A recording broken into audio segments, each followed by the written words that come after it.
While he's widely admired by many as an environmental champion, he's also been described as a climate fearmonger by others. I suspect the majority in this room, and I note the presence in the room of the Greens leader, Senator Christine Milne. Welcome, Senator. I suspect the majority in this room would certainly hold the former view that he is an environmental champion. That's a judgment, of course, that I will leave to our audience. Ladies and gentlemen, please welcome Bill McKibben.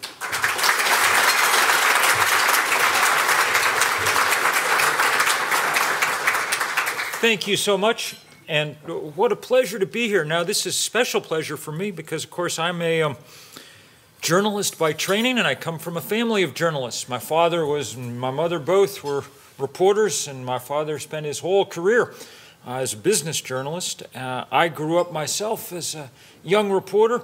My first job out of college was writing the Talk of the Town column for the New Yorker magazine, and it was the happiest years of my life in ways.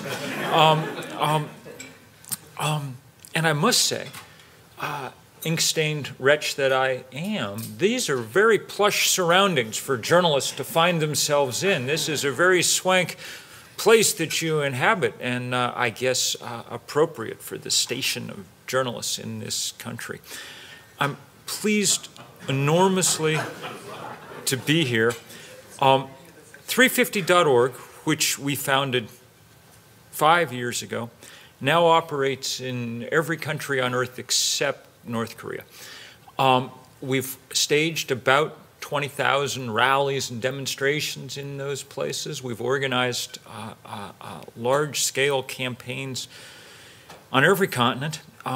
And one of my jobs is sort of as a cross-pollinator, to travel between, spewing a certain amount of carbon behind me, and seeing what people are doing in different places and bringing them news of how things are playing out in other parts of the globe. So what you will hear today is a view from someone who does not know Australia well, but does have a sense of where in the larger scheme of things some of your plans and politics may fit in. So let me begin by saying that to my foreigner's eye, there is a profound and interesting disconnection between the way that most Australians, at least most official Australians, seem to view their fossil fuel resources and the way that physics views those same deposits. This disconnection spells bad news for the planet and perhaps also, I think, for the Australian economy, as it seems likely to lead to a series of bets that may go disastrously wrong. My hope would be that Australia might gain a more clear-eyed view of the future, seeing it more through the eyes of physics, as it were, in hopes of charting a sounder course, a course that would inevitably require keeping most identified coal and gas and oil deposits safely underground. Australia has vast fossil fuel deposits, some of the largest known on the planet. The most important are probably the big coal beds. To Australians, and especially to the very wealthy men and women who own those holdings, these are the source of future wealth. Enough wealth to allow you to build a whole fleet of replica Titanics, if that were your thing. And so the plans, as you know, are on for the rapid expansion of mine and rail and port necessary to dig that coal and send it abroad to be burned. But if that coal is ever burned, it will make it impossible for the planet to reach its stated climate goals, quite specific goals that the Australian government has solemnly signed to support. In particular, this country, like virtually all of the world's nations, has pledged that it will not allow the planet's temperature to increase more than 2 degrees. That undertaking was signed at Copenhagen, the only significant result of that otherwise failed fiasco of a conference. But it's not only the stated policy from the Copenhagen Accord, also the stated policy of the G20 and the G8 and many other international institutions to which Australia subscribes. Let me say, by the way, that 2 degrees is really not a very good target for which to be aiming. Climate scientists are alarmed by the damage that's already been done by slightly less than 1 degree of global warming. The Arctic largely melted, for instance, as of last summer. The oceans are 30% more acidic than they were 40 years ago because the chemistry of seawater changes as it absorbs carbon from the atmosphere.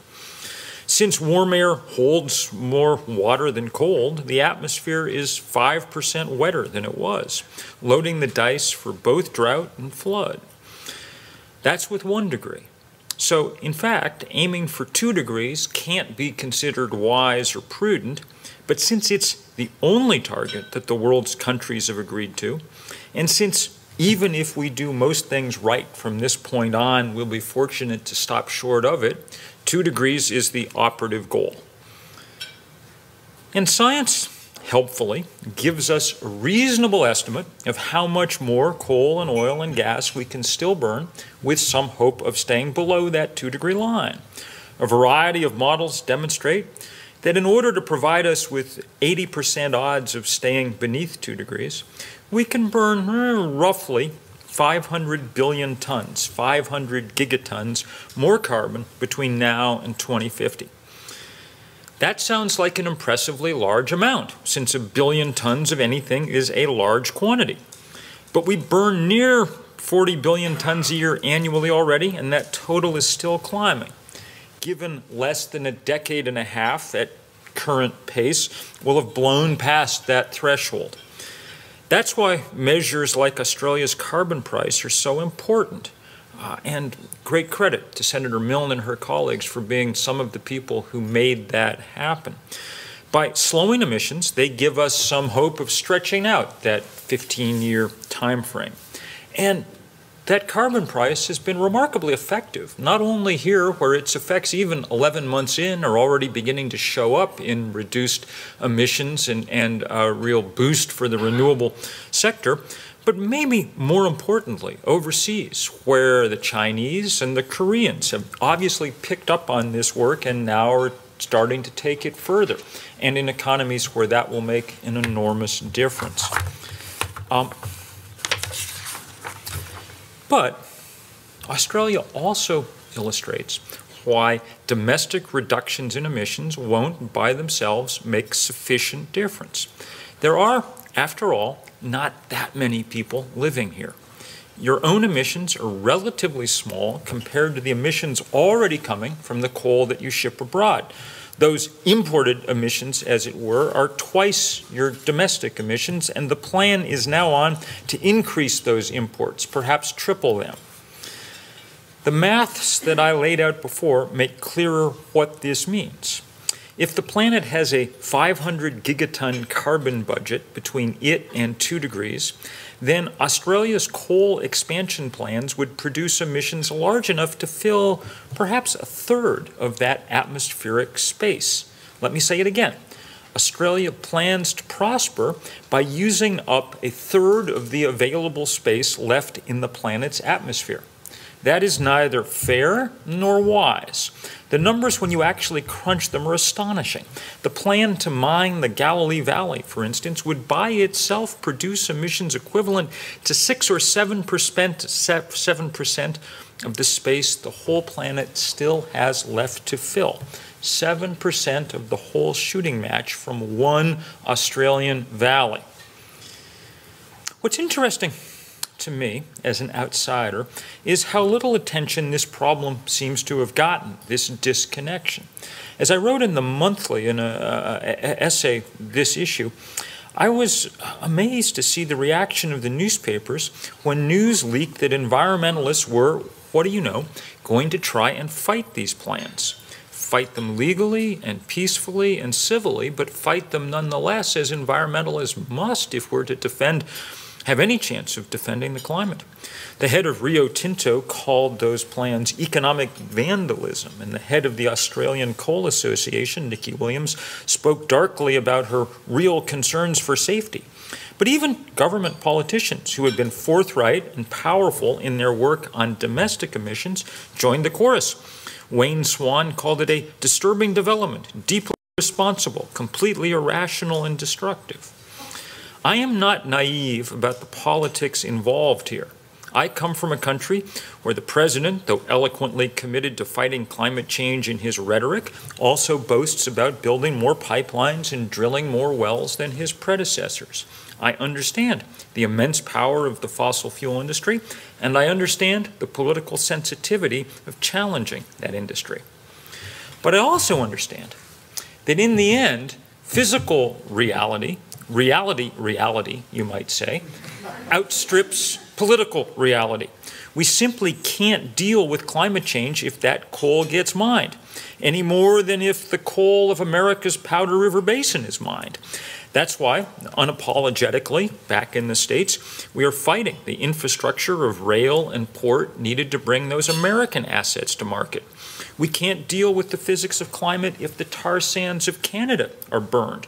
That's why many of us have been to jail in the so far successful attempt to slow down the construction of pipelines out of those tar sands. There are perhaps a dozen pools of carbon this size around the world that simply must stay in the ground. The analogy that occurs to me is that 25 years ago, the world's scientists pointed out that we needed to keep the Amazon rainforest standing were we to continue operations as a successful planet. And it's instructive to note that the Brazilians have, by and large, not perfectly, but with more success than most thought possible, managed to carry out their task, keeping that rainforest somewhat intact, slowing those rates of deforestation dramatically. Managed to do that despite their poverty. We need similar gestures from the rich countries, and Australia among them. In a larger sense, this math underlines the fact that the fossil fuel companies have become, in a sense, a kind of rogue force. Outlaw not against the laws of the state, which they often write, but against the laws of physics. They have, as financial analysts in the UK and elsewhere now laid out at great length, those industries have 2,800 gigatons of carbon already in their reserves, already identified, mapped, priced, ready to go. Their business plans make clear that they plan to burn those 2,800 gigatons. That's what their share price is based on. That is what they borrow money against. That is, in essence, their business. They're going to do that despite the fact that, as I have said, the planet only has room for about 500 gigatons worth of carbon. The overkill is a factor of 5. It's not like those numbers are close. If the scientists were a little off in their estimates, we'd squeak by. It's not like that at all. The industry has 5 times the carbon that the planet can take. That's the disconnection. That's the mathematical problem that we face. And that's one reason that first in the States and now around the world, we've launched and worked with others to launch divestment campaigns to try and weaken the financial and political standing of those companies, to try and turn them into the next tobacco industry, an industry whose secondhand smoke is far more lethal in the end than the kind that comes from cigarettes. And this divestment campaign has met already with some success. In the U.S., there are already 380 college campuses with active divestment fights, 5 colleges that have already divested. I was so pleased when we had a big crowd at ANU last night to meet with students who have had a great divestment campaign underway there already. It is no accident that this impetus comes first from young people. Many of us, some of us, myself anyway, have reached the age where we can see the end approaching. I have, if I'm lucky, another 20 or 25 years. I will have gotten to live most of my life in a basically intact planet. But if you are 20 now and you're facing 60 or 70 years left on this earth, then those rising lines of temperature and sea level will run right over your life unless we're able to head them off and head them off quickly. Already others are joining in. Already here in Australia, the Uniting Church has announced plans to divest its coal holdings. In the days I've been here, we've met with the heads of many super funds in Australia. They know that it's on the radar. Just today, the Green Party announced a drive to convince the Future Fund to do likewise, having gotten rid of its tobacco holdings, an estimable action. Now the move is to make them understand that it is as problematic to be holding on to the stocks of fossil fuel industries in an age when those spell great calamity for the planet. In the States, 10 big cities, including Seattle and San Francisco, have announced divestment plans. Just this morning, the mayor of Portland called on the entire state of Oregon to do likewise. There is momentum, though this is early days in this drive. One aspect of this fight is moral, of course, the most simple aspect. If it's wrong to wreck the climate, then it is wrong to profit from that wreckage. That's why, say, the churches are involved in this fight. It makes no sense from their point of view, and I confess I'm a Methodist Sunday school teacher. It makes no sense from the point of view of religious people to invest in companies that are running Genesis backwards. Okay? But beyond the morality, there's a clear financial message here. A decision to invest in fossil fuel shares at this point is a bet, a straightforward bet, that the planet will do nothing at all about climate change. If the world's governments ever took even that modest 2-degree target seriously, as HSBC and Citi noted in a report last month, the share values of these companies would be cut in half. We are riding a carbon bubble, and either the bubble pops or the planet pops. This is not some hobby horse of mine or of radical environmentalists. The World Bank, the International Energy Agency, PricewaterhouseCoopers all issued reports in recent months confirming and underlining this mathematics. Investing in these companies becomes a greater risk all the time. In a larger but similar vein, it's worth asking too whether or not it makes sense to bet the Australian economy on a fossil fuel future. It's a question that's being asked in many countries. The one that seems most similar to me as Australia at the moment is Canada, which finds itself with a comparable paradox between its international commitment and its aspiration to dig up every last bit of oil and sell it abroad. The Canadians have already had their government-changing election, and Prime Minister Harper, faced with that paradox, has withdrawn his country from their international obligations and breached their commitments under their various international treaties in order to make sure that he can keep digging up the tar sands and selling them. But many voices in the financial community there have started to raise the question, started to ponder the question of whether that kind of resource bounty is really a blessing or a curse, whether it keeps you rich or whether it holds you back in a sense from exploiting the possibilities that come with the future. The Germans have made the opposite bet. Okay? They're focused now on the rapid expansion of renewable energy.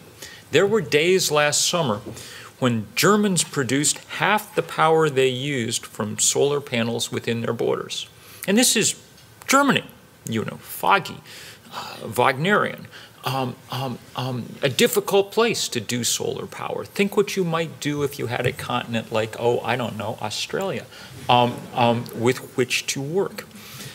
My guess is that the nations that choose to pursue 21st century technology may do better than those that cast their lot with 18th century technology. But that's just a guess. Watch for clues. I'd watch the Chinese, your biggest market, carefully. Their appetite for carbon is diminishing, and diminishing fast. Make sure that your customer base is as interested in burning coal as you are in selling it to them. Okay? But as a finish, I want to make clear that for most of us who campaign on these environmental issues, the economic implications are only part of the question. We're more concerned in the end about the deepest moral and practical issues that as a civilization we have ever faced. This is not a normal social issue where slow, gradual transition will be enough. It might have been at one point, and one of the things that I have to keep myself from doing sometimes, since I wrote the first book about climate change back in 1989, one of the things I have to keep myself from doing on occasion is saying, oh, if only you'd listened to me then, you know. 25 years ago, we actually had a much larger array of easy answers than we had now. Possibilities for lots of gradual transitions. If we'd started to work then, we wouldn't have solved climate change yet, but we'd be well on the way. We'd be where the Germans are, you know. We'd be making serious progress. Since we didn't, we now have a much tougher nut to crack. And that's the reason that people around the world are starting to come together to mobilize, to organize, to raise the temperature, as it were, the political temperature, before the planet's temperature gets raised in calamitous ways. Let me give you the example of North America, where we were faced 2 years ago this month with the prospect of this Keystone pipeline down out of the tar sands of Canada to the Gulf of Mexico. At that time, almost no Americans had heard of it, and it was considered a done deal among those who had, because it had the backing of all the biggest fossil fuel companies on Earth. But our greatest climate scientist, James Hansen, and his team at NASA ran the numbers and put out a little paper saying you might want to pay attention to this. Were we able to burn all the oil in Alberta overnight, we would raise the atmospheric concentration of CO2 from its current 400 parts per million, already too high, to 540 parts per million. I haven't done the math with the Australian coal mines, but it's on roughly the same order of magnitude. So we decided that we needed to take on that fight, grim and unlikely as it seemed. And in the course of months, we managed to organize the largest civil disobedience action in 30 years about any issue in the United States. Thousands of us went off to jail. And that was enough to at least start the ball rolling, to get us into the game. And for 2 years now, we've fought with mass protest, with scientific study, with one appeal after another. We have fought that fight. We may lose that fight, and that pipeline may indeed get built. But we've kept them at bay for 2 years, and in the process kept 500 million barrels of oil in the ground. And as one of the trade journals said the other day, no one will ever build a pipeline again, at least in North America, without having to factor in the fact that there's going to be widespread and powerful opposition to it. That spirit is spreading far and wide around the world. People understand that their political leaders aren't getting the job done, that the system is not working the way that it should, that it is not responding to the biggest threat that human beings have ever faced on a scale and at a pace commensurate with that threat. And so people are not going to let these things happen without a struggle. Peaceful but resolute struggle. There is an emerging, what I've called, fossil fuel resistance around the world. Many of the people who comprise it are on the front lines, defending their farms or their forests from exploitation and extraction. Many of the people live in the communities most immediately affected, where refineries or coal-fired power plants make the air unbreathable. The best estimate, the first study about the number of victims of fossil fuel pollution, climate and otherwise, was issued last September by the DARA Group and found that 100 million people would die by 2030 around this world. So many of them are mobilizing too. Even more are people who don't live on those immediate front lines, but are committed to defending the atmosphere and the future, who are scared about climate and who understand that by coming together, we stand some hope of standing up to this richest of industries. Combined, these different groups are becoming the alliances whose potential power begins to rival the might, all of it financial, of the fossil fuel industry. We can't outspend them, but we can out-organize them. And you can tell that we're beginning to make some progress because the tone of that industry is changing. If you listen to, say, Miss Williams of the Australian Coal Association, she doesn't sound cool and confident. She sounds increasingly harried and anxious. Earlier this week on the Q&A program, Senator Bernardi said that our call for divestment from fossil fuel companies was madness, and it was an attempt to paint us as radicals, to push us into that corner where responsible people won't listen. But in fact, as I said to Senator Bernardi at the time, the madness lies in business as usual. Madness lies in listening to the loud warnings of scientists and then doing exactly the opposite thing. Building new coal mines at this point in human history is as mad as listening to the doctor tell you that your cholesterol is too high and then eating a stick of butter. The louder the industry and its hired guns shout, the clearer the weakness of their intellectual position. In fact, as I finish, let me go a little further.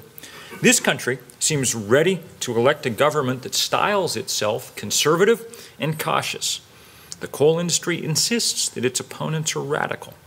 But there is nothing radical about what we're asking for. We'd like merely a world that works a bit like the one that we were born into, when rivers flowed all the way to the sea, when the 100-year storm didn't come every other season. Those are actually conservative demands, if you think about it. Radicals work at coal companies. If you're willing to fund your desire for replica Titanics by altering the chemical composition of the atmosphere, then you're radical on a scale that would make any 60s hippie blush. In the environmental community, we take it as our job to stand up to that radicalism. We're going to do it firmly, and increasingly, I think we're going to win. Thank you.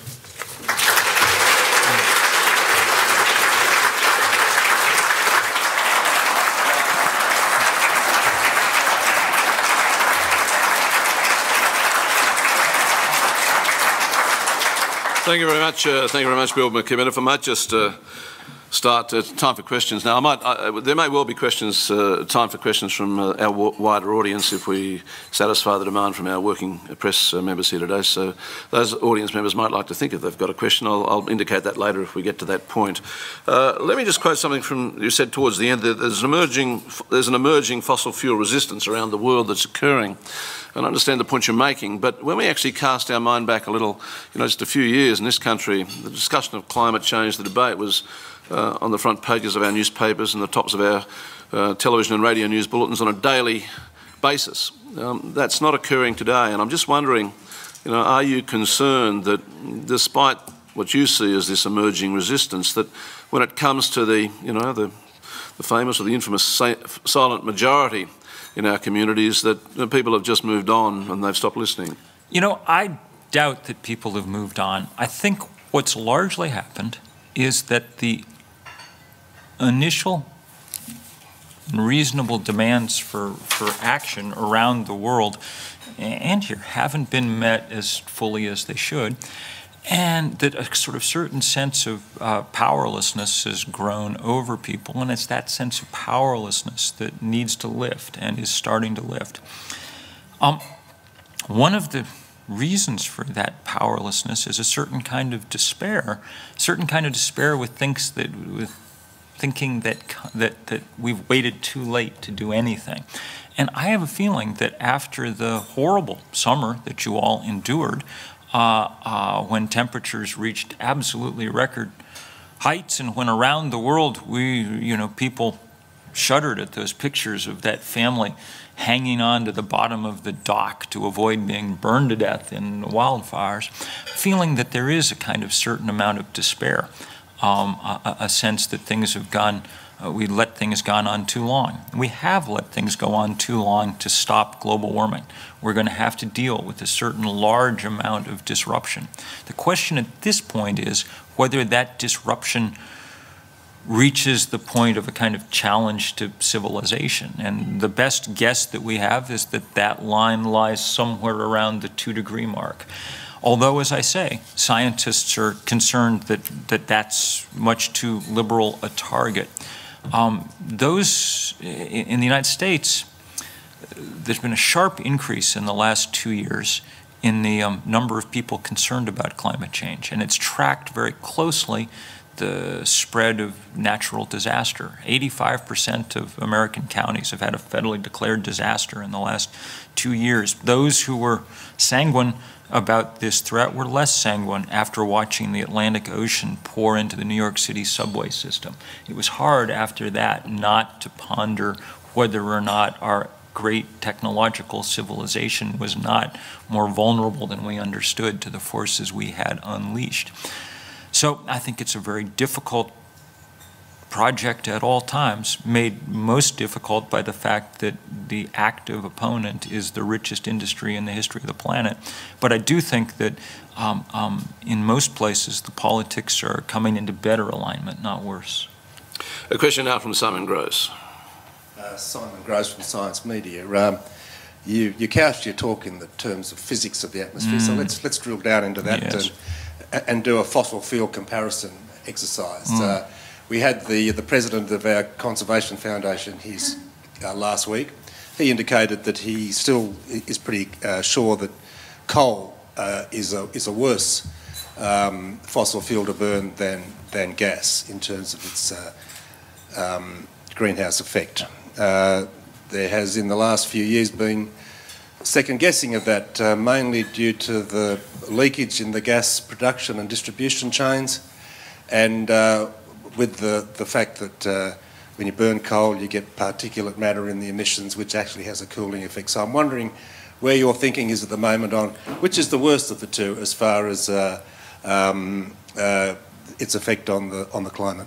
Yeah, this is like having to choose between the two children you really don't like, you know.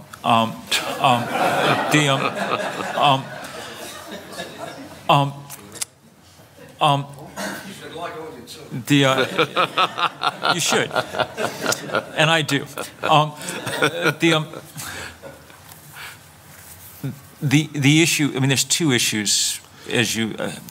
Let's lay aside for the moment the kind of destruction of landscapes and things that go as we frack or otherwise find shale gas. The two questions are, one, how much leakage of CH4, of methane, will there be into the atmosphere? And if the leakage rate exceeds a couple of %, then it's worse than coal, okay? And we don't really know the answer to how much leakage there is. The few studies that have been done in the US so far seem to suggest the leakage rates are higher than we'd like, okay? Second question is, if you're trying to figure out the greenhouse impact of all of this, is economic. Does cheap shale gas more quickly undercut coal, or does it more quickly undercut wind power? The answer so far seems to be that it undercuts wind somewhat more than coal. And that means that in essence, you're substituting, you're on like a fad diet to lose 10 pounds right away at the expense of locking in a new set of habits, the sort of infrastructure that comes with natural gas that will keep you there for a very long time to come, instead of making the real change to renewables, the sort of real diet that will restructure your... When I said earlier that if people had only listened to me 25 years ago, this was kind of what I had in mind. 25 years ago, there was still room for these so-called bridge fuels and things, but we don't have that anymore. The Arctic melted last year. We at this point have to make the leap to renewables quickly, more quickly than will be comfortable, economically, socially, anything else. The good news is that there are signs that it's possible to do it. The German experience is not unmixed, and it comes with caveats and problems and things, but by and large, they're making a societal transition at a rapid pace to renewable energy, and it seems to be working, and they seem to be conquering a good number of the technological challenges about baseload power, about intermittency, about storage. It's probably good that the Germans are first down this path because they're actually excellent engineers and will figure out some of the things that the rest of us will need to do. So my guess is that we shouldn't allow ourselves here or in the States or elsewhere to decide that because coal is so dirty, we'll substitute gas instead. I think the point has come to no longer make bridges, but to make some real jumps. A question now from Deb Nesbitt. Deb Nesbitt, Thomson Reuters. If you want to divest in coal and coal mining, what do you say to those communities, hundreds of thousands, perhaps millions of people whose livelihoods, mere existence, I guess, of those communities, whether they're coal mines or steelworks or coal, even gas generators, are dependent on them? This is the political reality. None of those people are going to vote for a government that says you're going to be unemployed. Where do you want that investment to go? And when you talk about despair, what I think is that people can't see that other alternative future. Even if there is some rhetoric, they can't actually see it. So what they're facing is the spectre of these horrible climate impacts and possibly poverty or unemployment or underemployment. So the prospects for their children are extremely worrying. Where do you want the money to go that you disinvest? And can you really move fast enough to transform our energy? I don't know whether we can move fast enough. We're not trying at the moment to move hardly at all, so it would, in the past, we've been able to move fast enough to make some very big changes. Often when people look at this problem and its dimensions in scale and pace, the analogy that they're left with is what happened at the beginning of World War II, when arguably the world faced its last kind of huge global systemic threat, the rise of fascism. And what we did industrially in that period was pretty epic. In the United States, our industrial base was transformed in the course of a couple of years to building the materiel that won the war. The economic impact, let's talk about economic impact in several ways. You're very right to warn that there are people whose lives are dependent on, say, coal mining. Fewer all the time as it becomes a more automated enterprise and as the larger economy grows, but very real. What we're mostly talking about here is the expansion and construction of whole new, huge existing communities of mines, less the shutdown of the existing ones, but even so, a point worth taking.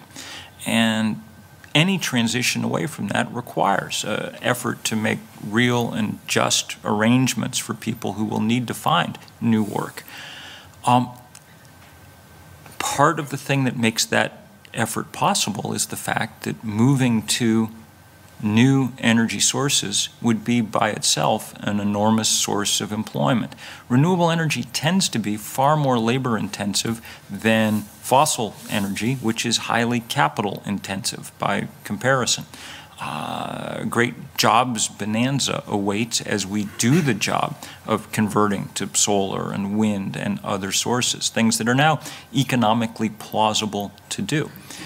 But the other part of this equation to run always, and the thing that economists are better at adding than subtracting, as it were, and they often forget to try and add up what the cost will be of not doing something, okay?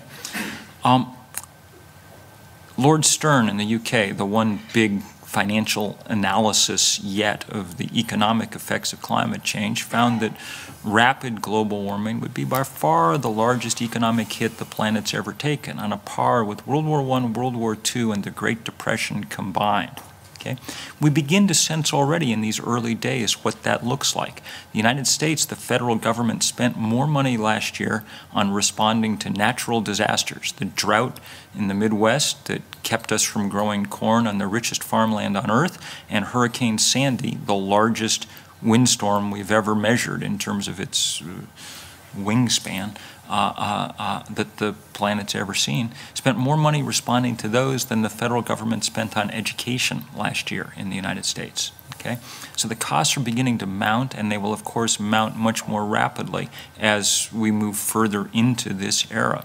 Think about the economic stresses already on your own country as major flood follows on the heels of major drought, again on the heels of major flood. As agricultural enterprise begins to have to shift, there are so many millions, hundreds of millions of jobs at risk around the Earth, including, of course, some of the most basic jobs on the planet, which are carried out by people who have done absolutely nothing to cause the problem that we faced. The National Oceanic and Atmospheric Administration in the United States published a study in January of this year, finding that we've already made it hot and muggy enough on this planet that human capacity for outdoor labor has been reduced 10%, and that number will be 30% by mid-century. That's about as basic as it gets for peasant farmers who have to figure out how to keep and till their fields. The ability to go out in the heat of the day and do their work is now disappearing. So it's a deep question that you raise, but the answer, I think, is deeper still than the parameters you set. A question now from Marcus Priest. Marcus Priest from the Financial Review. Your speech was very much focused on the supply side, preventing the expansion of the supply side. Now, you've made passing reference to China. You say their appetite for carbon is diminishing. But really, I mean, what the world is faced with over the next 10 to 15 years is a huge expansion in demand from China and also India as well. The evidence is that their appetite for carbon may be moderating, but really the growth in renewable energy in China is really filling the expansion in demand. So what do you propose about looking at those issues, the development issues in those countries, and saying to those people who don't have electricity but want electricity, no, you can't have it yet, you can have a turbine on your roof? Sure. And secondly, if I may, your call for urgency really stands in contrast to what's happening internationally at the UN. I mean, yes, it does. If anything, as things get more urgent, things go slower in the UN. Countries seem to be moving away from that top-down global agreement, global emissions trading approach. Do you think that you need to actually make that group smaller, just maybe have China, India, America and Brazil in one room and try and get them to have an agreement? So let's take both very good questions. Let's take the developing world and its appetite for energy first. And it's one of the two things that makes this problem so intractable. In the developed world, what makes it so intractable is the overwhelming financial and political power of the fossil fuel industry that skews any political effort to deal with this. Even where we have the wealth and the technology to get it done, we don't get it done anywhere near as fast as we should because of that. But the other thing that makes it hard is the radical inequality on this planet, which has always been a sin, but now is a tremendous political obstacle to change. And both, people who don't want to change in, say, the US or Australia have long sort of danced a dance with the Chinese or whatever to make sure that nothing ever has to change. Oddly, the Chinese seem at this point more likely to start showing some real leadership here than the developed world. It was a significant move earlier this year when the Chinese let it be known that they'd be putting a price on carbon. I think it owed something to the example that came from Australia.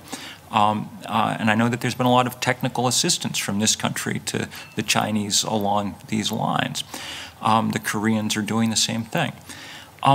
That won't, as you say, immediately stop Chinese demand for energy. There's still 500 million rural Chinese who need more energy than they're now consuming, okay?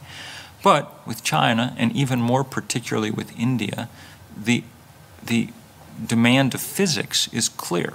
They can't be burning fossil fuel at the rate that we are, and they increasingly understand it. Look at the air in Beijing.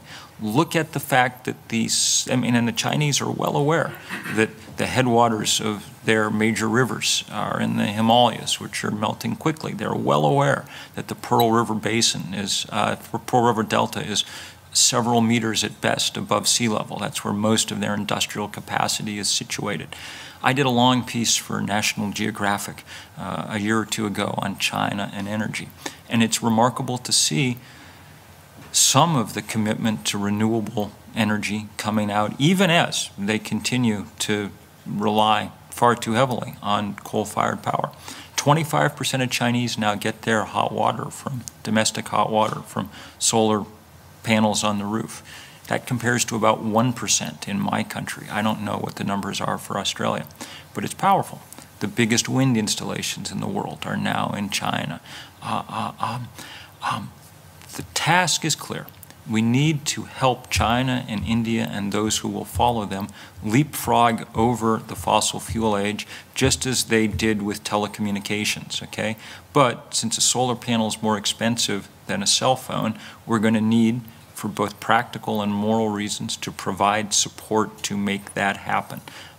If there was ever a reason for having a United Nations, this is it, you know. It's the first truly global problem that we faced, and those solutions are going to have to go include some real financial support from rich countries to poor ones to make that happen.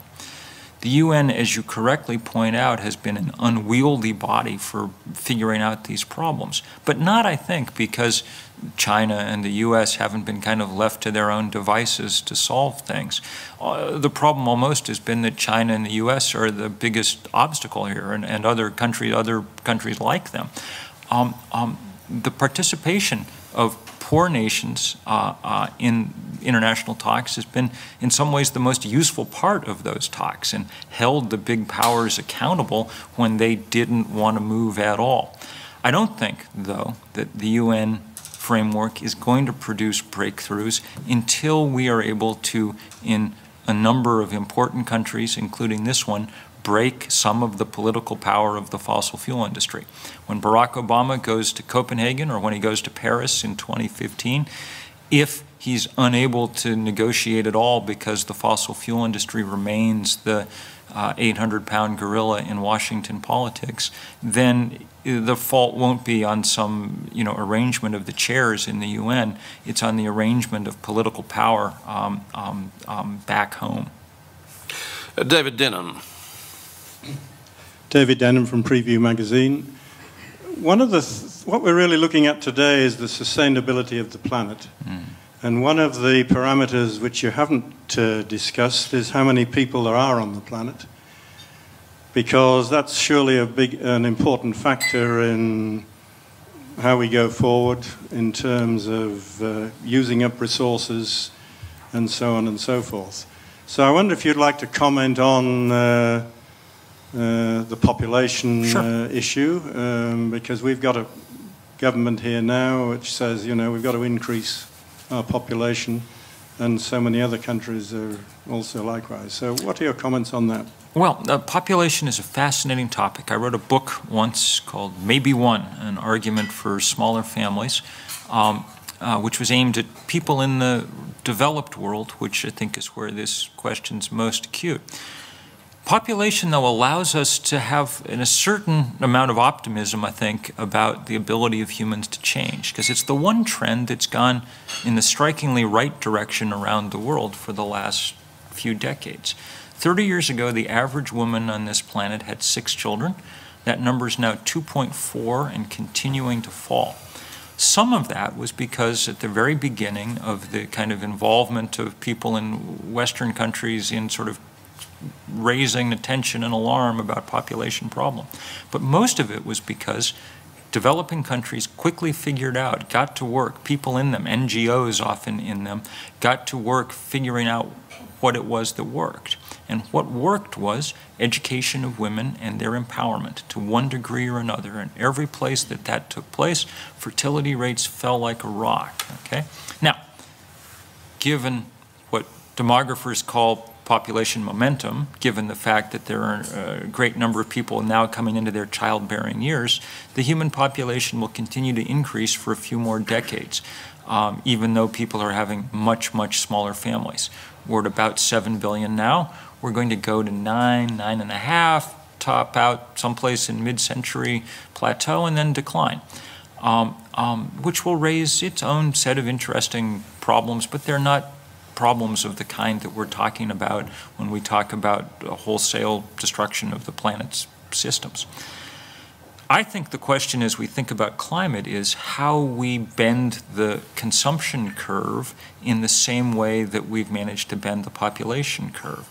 We don't know what the equivalent of female education is, although clearly one thing that would be an enormous help is a serious price on carbon. The internalization of those externalities should over time exert a kind of educational influence that leads us in the same direction.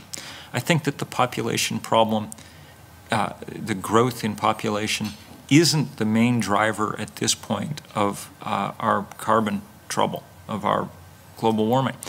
That's because most of the population growth that we will see comes in those places that are so poor that they use virtually no energy. I was looking at statistics the other day. The average American family, and Australians are roughly comparable to Americans in their energy use, the average American family uses more energy between the stroke of midnight on New Year's Eve and dinner on January 2nd than the average sub-Saharan African family uses in a year, okay? So in global warming terms, the number of Tanzanians is a rounding error, you know? It's not the problem.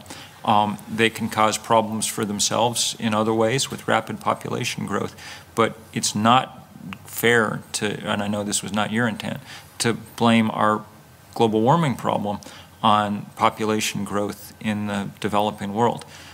This is a problem that's made in the rich countries and now is being exacerbated in countries with stable populations like China who are beginning to consume like Australians or Americans. And that's where the math really goes awry. Tony Melville. Tony Melville, Director of the National Press Club.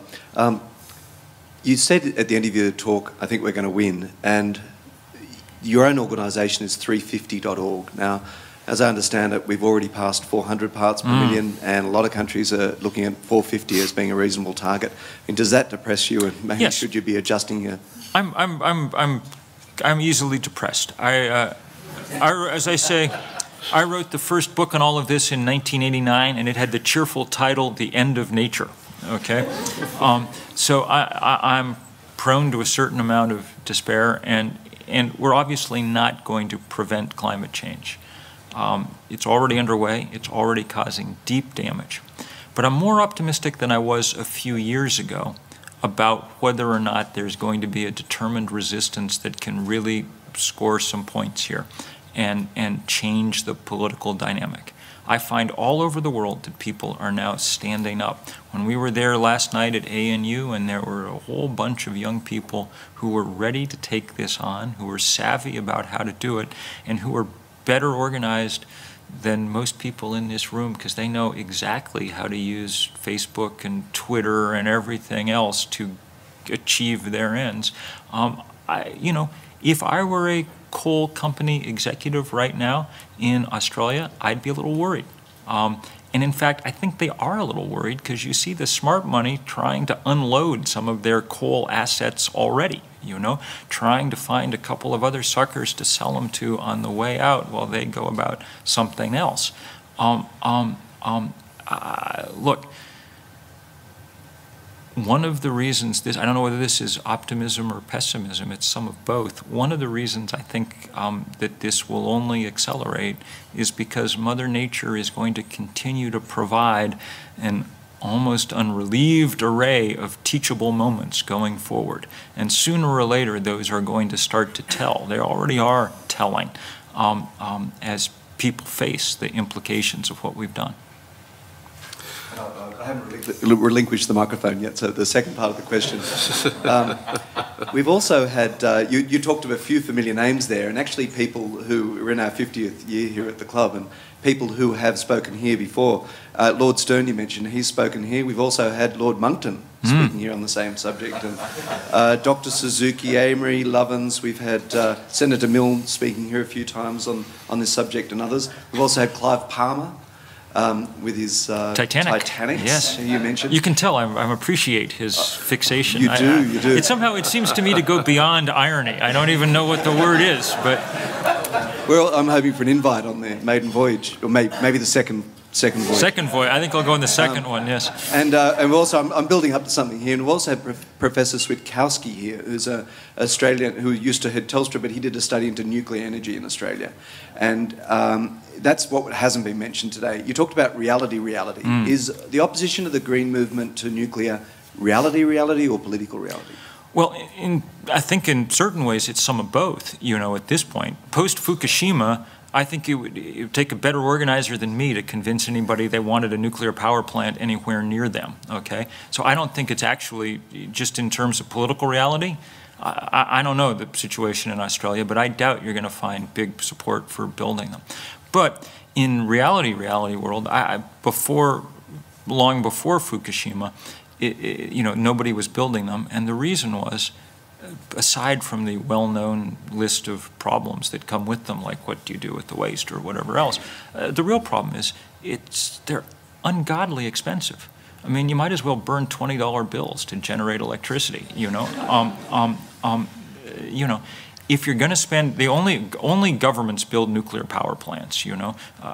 Private industry doesn't build them unless they get huge government guarantees and, you know, so on and so forth. If the government's going to put up the money, it might as well build windmills. You get more bang for the buck doing it that way without all the problems that come along. So my guess is that most places around the world, nuclear is going to be a small part, if any, of the solution to this. That said, there are people that I respect, Jim Hansen in particular at NASA, one of my real colleagues, who continue to think that a new generation of nuclear reactors will arise that are able to feed on nuclear waste as a power source and process it and get rid of it. And we're not at a point where we can dismiss out of hand any possibility. So I'm glad that there are people who continue to research some of this. But as it stands, there's a reason that, you know, several reasons that nobody builds nuclear power plants at the moment. And it's not though I'm sure the Greens have been very effective in their political organizing, that's the least of the problems for nuclear companies at the moment. The next question will have to be our last, I'm afraid. I'll go back to Simon Gross. Just on Obama and Paris, he said that he'd be constrained there by the power of the fossil fuel industry. I think it's bigger than that. The fracking revolution, the advent of shale gas in the US is underpinning a revival of manufacturing jobs in the US.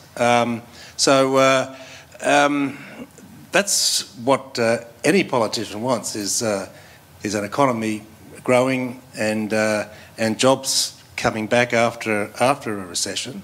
So how can you see Obama and his successors suppressing the fossil fuel industry, especially the gas industry in the US, in the way you're talking about, and thereby slowing down the economic recovery? Well, as I said before, I mean, in fact, so far the shale gas revolution has produced little in the way of jobs, even with return. I mean, the studies have been pretty clear that it's not producing the jobs bonanza that it claims.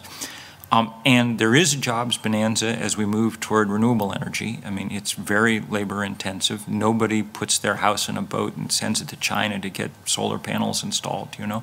That's work that has to be done close to home. But that said, I don't expect the president or anybody else to stand up to the fossil fuel industry unless there's a movement that kind of forces them to do it. That's why we build movements. Yes, the course of least resistance for politicians, most politicians, is going to be to go along with with the powers that be. That's how generally politics works. And the rich and powerful never lack for politicians to help them in their endeavors. That's why we build movements. Those of us who don't have money but do have a list of other things that we need and that we can bring to the table. We'll see if we can build it fast enough. And as I say, in this case, Mother Nature is going to keep reminding us why that's so necessary. We'll have to conclude on that. Thank you very much, Bill McKibben. Thank you.